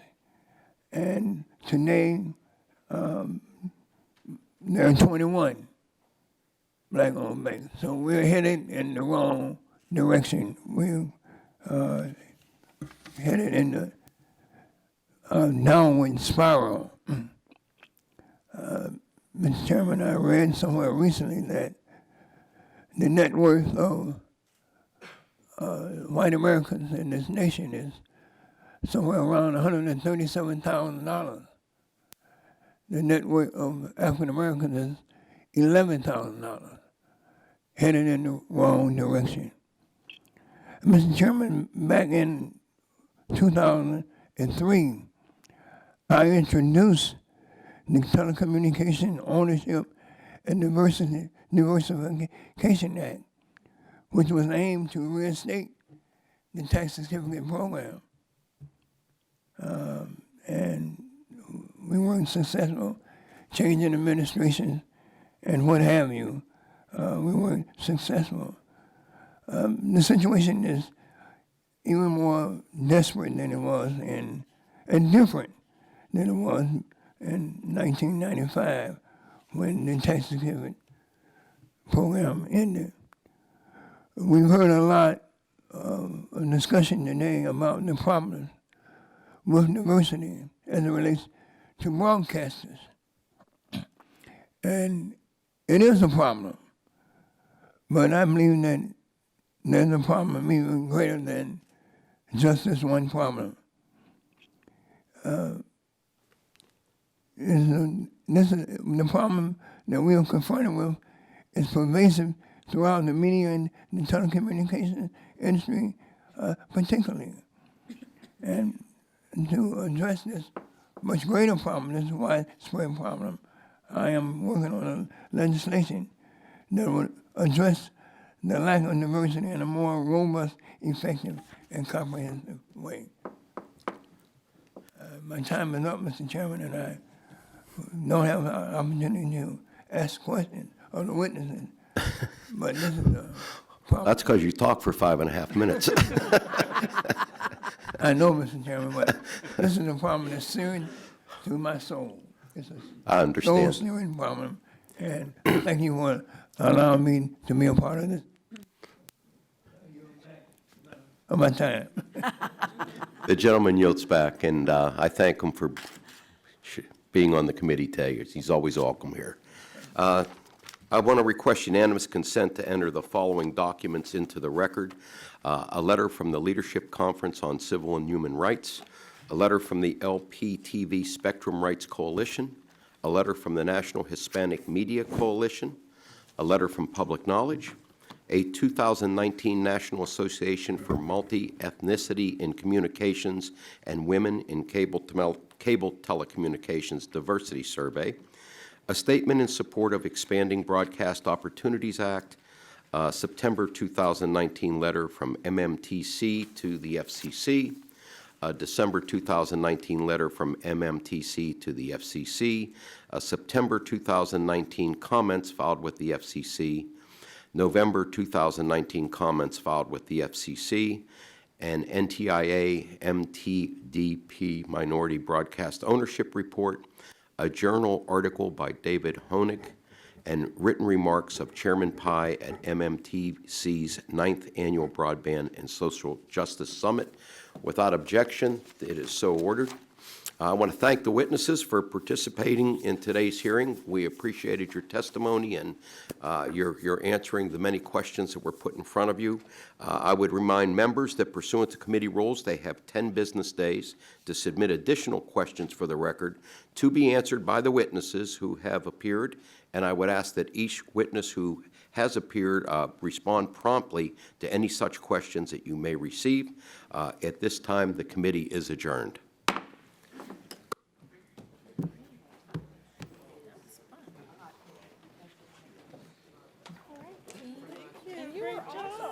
diversity committee, weren't you? Have you ever been on the diversity?